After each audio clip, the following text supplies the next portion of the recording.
My question is, how do we understand the claim that Jesus, peace be upon him, was crucified on a cross, tree, or pole in light of Deuteronomy chapter 21, verses 22 and 23, and Galatians chapter 3, verse 13, which states that whoever is hung on a tree or pole or cross is cursed? Thank you. Well, I'd say you're about that close to understanding the gospel, right?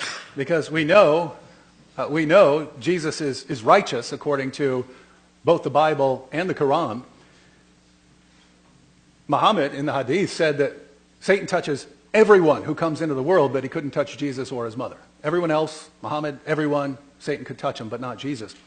And so, you're right. How do we reconcile our belief that Jesus was righteous with the Old Testament claim that anyone who's hung on a tree is cursed? And it seems that we would have to say that Jesus was cursed in spite of being righteous, and that's exactly what the gospel says, right? The one who is without sin became sin for us.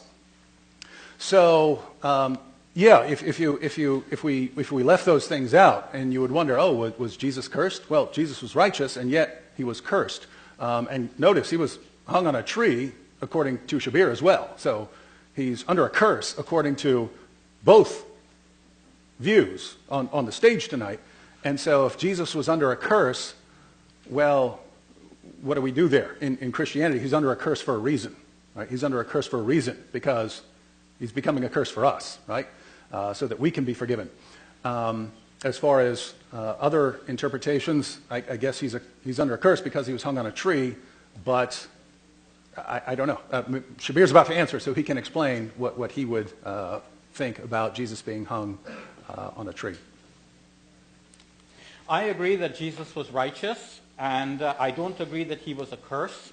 And the Deuteronomy passage actually refers to a person who was hung justly for his crimes.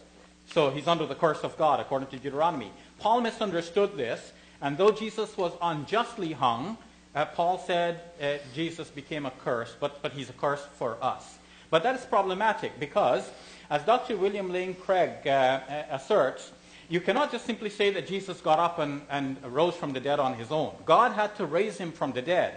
But as I pointed out to him, for God to raise him from the dead, God has to want to raise him from the dead. And if all we know is that he died under the curse of God, according to your scriptures, you have no reason for thinking that God would want to raise the accursed person from the dead, who died under the curse of his own law.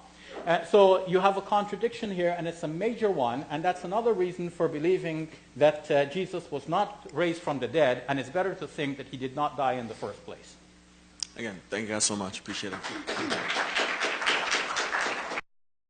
Like, share, and subscribe to create awareness.